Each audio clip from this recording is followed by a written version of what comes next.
Alors bonjour à tous et bienvenue dans cette vidéo qui concerne le chapitre 14, les lois de Kepler. Et donc on va présenter ici l'activité numéro 2 du chapitre, mouvement des satellites et des planètes. Alors en préalable de cette activité et des questions qui sont posées, vous aurez remarqué sur le document de cours qu'il y a un rappel sur la force d'interaction gravitationnelle, évidemment qu'il faut avoir correctement lu pour la suite. Alors je peux vous renvoyer également à des vidéos sur cette même chaîne YouTube qui présentent à un niveau seconde la force d'interaction gravitationnelle et qui a été revue aussi en classe de première S. Alors, première chose, le contexte, quel est-il? Eh bien, on va s'intéresser au mouvement d'une planète de masse petit m autour du Soleil, de masse notée grand M S, et soumise à l'attraction gravitationnelle exercée par le Soleil. On va se placer dans l'approximation des trajectoires circulaires. On va donc considérer que la planète en question décrit une orbite circulaire autour du Soleil, et on va noter le rayon de ce cercle petit r. Alors, la première question qui est posée dans l'activité, la voici, c'est dans quel référentiel l'étude du mouvement d'une planète autour du Soleil se fait-elle? Bon, c'est une question plutôt évidente et sur laquelle on ne va pas s'étendre plus longtemps que ça. Il s'agit bien évidemment du référentiel héliocentrique. Deuxième question, on nous demande de représenter sur un schéma les centres des astres, donc de la planète et du Soleil, le vecteur unitaire et la force d'attraction gravitationnelle exercée par le Soleil sur la planète. Vecteur unitaire faisant partie de l'expression vectorielle de cette force d'attraction gravitationnelle. Alors le schéma, le voici, donc vous imaginez, vous voyez correctement là l'orbite circulaire de la planète autour du Soleil, et donc la force d'attraction qu'exerce le Soleil sur la planète et qui est évidemment dirigée vers le centre du Soleil. Je n'ai, encore une fois, comme le demande la question, pour plus de lisibilité, je n'ai marqué que les centres de la planète et du Soleil. Vous voyez donc également sur le schéma le vecteur unitaire U. Je rappelle qu'un vecteur unitaire est un vecteur dont la norme vaut 1. Alors l'expression de la force d'attraction gravitationnelle Fs sur P est celle-ci, donc grand G, la constante de gravitation universelle, fois masse du Soleil, fois masse de planète, divisé par le rayon au carré de l'orbite de la planète autour du Soleil. Le tout multiplié donc par le vecteur unitaire U. D'accord ? Alors on nous demande ce qu'on peut remarquer justement au sujet de cette force-là, et en particulier, que peut-on remarquer concernant ses caractéristiques? Eh bien, on se rend compte qu'elle est radiale et centripète. Alors, je vous rappelle ce que signifient ces deux mots. Radial est l'adjectif pour qualifier la direction du vecteur. On se rend bien compte que la direction du vecteur est donc une droite qui va nécessairement passer par le centre de la planète et le centre du Soleil. Autrement dit, si on délimite justement le segment planète-Soleil, on se rend bien compte que la force va être selon un rayon du cercle, d'où l'adjectif radial.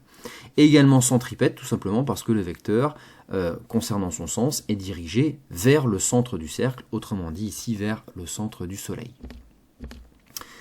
Alors, troisième question, question très importante parce que classique au bac, une fois donc que le problème est posé, on demande souvent, très souvent dans ce cadre, de montrer que le mouvement de la planète est uniforme. On sait déjà qu'il est circulaire, on s'est placé dans l'approximation des trajectoires circulaires, montrons en plus qu'il est uniforme. Alors il y a deux méthodes pour le faire, et la première méthode que l'on va aborder, c'est une méthode de démonstration par application de la deuxième loi de Kepler, que l'on a donc vu en début de chapitre et qui est rappelé ici. Donc le rayon vecteur qui relie le centre de la planète au centre du Soleil balaie des aires égales en des durées égales.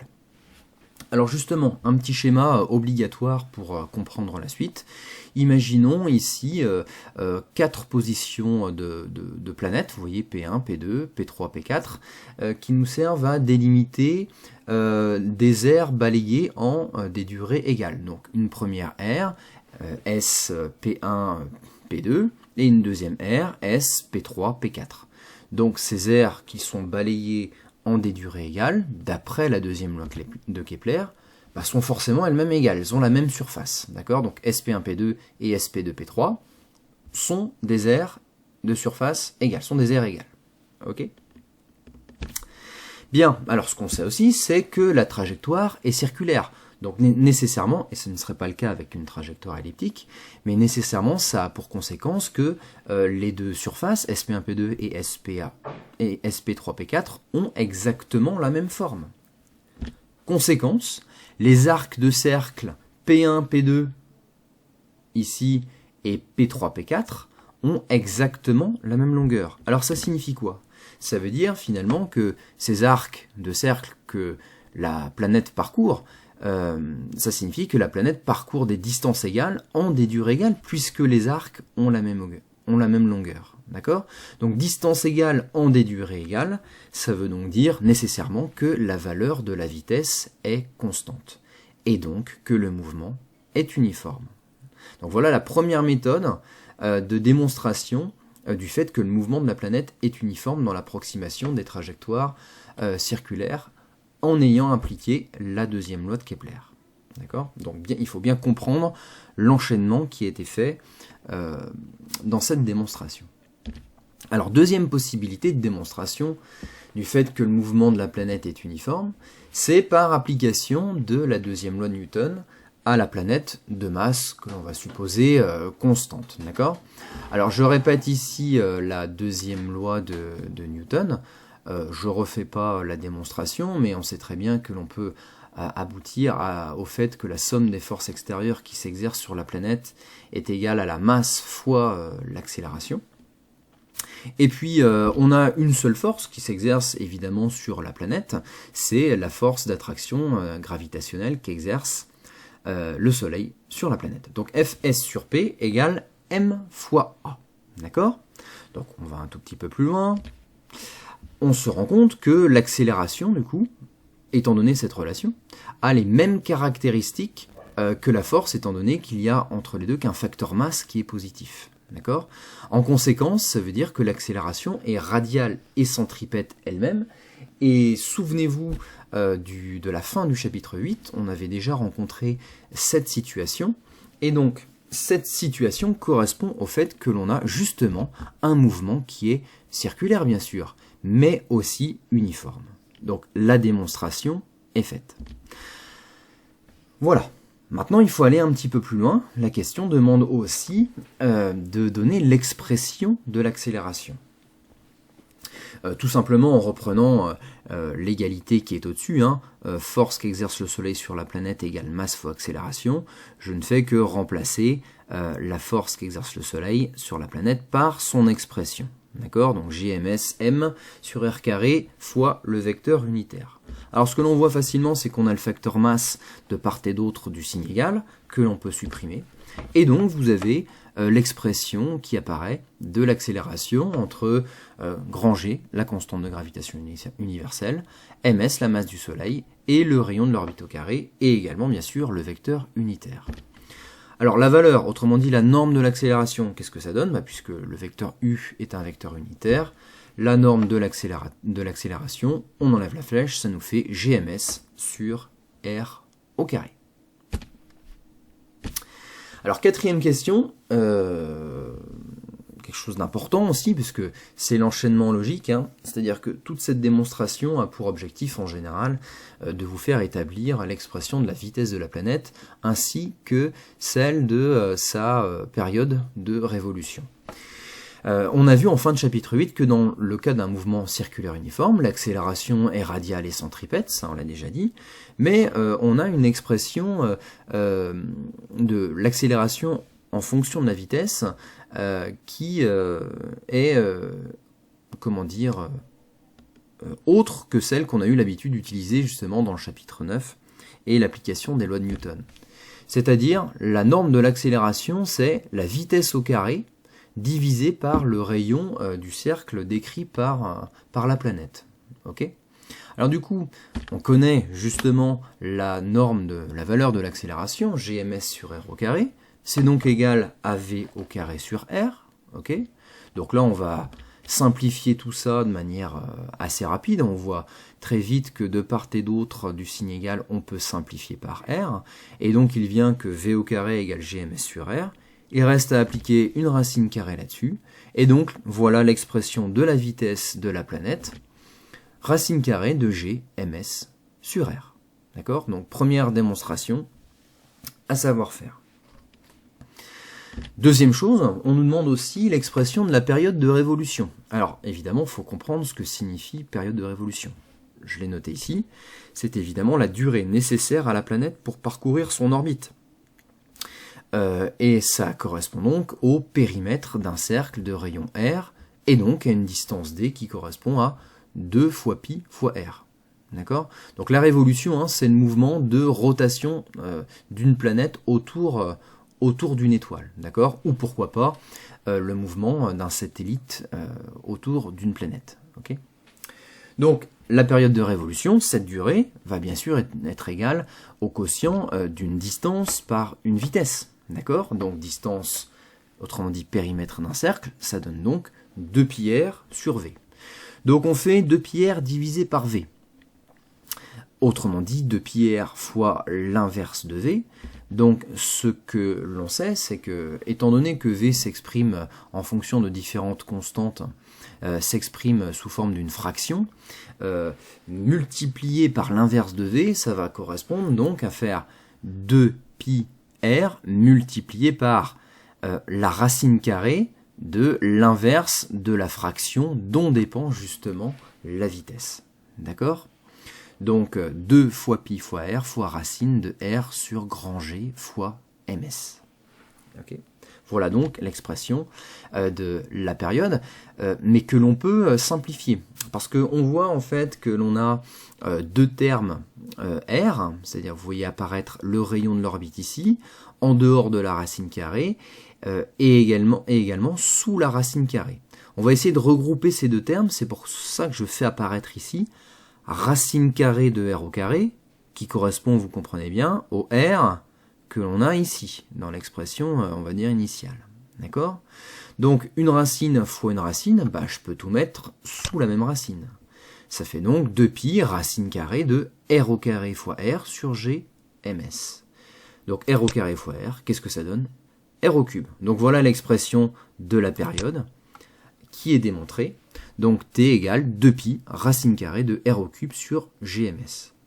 Donc ce sont deux expressions, je parle de l'expression de la vitesse de la planète et de sa période de révolution, qui ne sont pas à connaître par cœur, mais j'insiste là-dessus, qu'ils sont à redémontrer à partir de l'application de la deuxième loi de Newton, qui démontre donc que le mouvement est circulaire et uniforme, et également l'expression de l'accélération v au carré sur r, avec évidemment la prise en compte de la force d'attraction gravitationnelle. Alors, que retrouve-t-on, nous pose-t-on comme question? Alors c'est toujours inclus dans la question 4. Alors, pour comprendre où la question veut en venir, je vais reprendre l'expression de la période de révolution, et je vais l'élever au carré. Je vais l'élever au carré, pourquoi? Tout simplement pour faire apparaître à gauche du signe égal, t au carré. De l'autre côté du signe égal, qu'est-ce qui se passe? Eh bien, on a le facteur 2π qui est élevé au carré et qui donc devient 4π au carré, multiplié par r au cube g fois ms, sur g fois ms. Effectivement, on a tout élevé au carré, donc la racine carrée, on est bien d'accord, a disparu. Alors je transforme cette formule parce que vous commencez peut-être déjà à voir où on veut en venir. Et donc je passe r au cube du même côté que t au carré. Donc ça fait t au carré sur r au cube égale 4π carré sur gms. Et vous reconnaissez certainement ici le fait que ce quotient déjà est une constante, puisque 4π au carré c'est constant, grand G constant, masse du soleil constant. Donc tout ça est égal à une constante, et on retrouve la troisième loi de Kepler pour un mouvement circulaire, c'est-à-dire T au carré sur R au cube égale constante. Période de révolution au carré sur rayon de l'orbite au cube égale constante. D'accord? On reconnaît facilement la troisième loi de Kepler. Donc finalement, tout ça est magnifique, hein, que vous voyez que grâce finalement à la deuxième loi de Newton, on retrouve la deuxième loi que Kepler avait avancée. Donc tout ça finalement, tout ça est cohérent.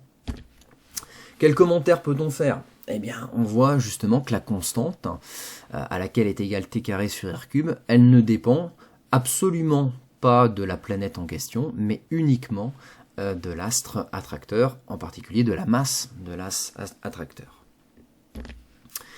Dernière chose, on nous demande, dernière chose, en tout cas pour cette vidéo-là, on nous demande de faire le calcul de la masse du Soleil, étant donné la période de révolution de la Terre qui est donnée, et également le rayon de l'orbite terrestre.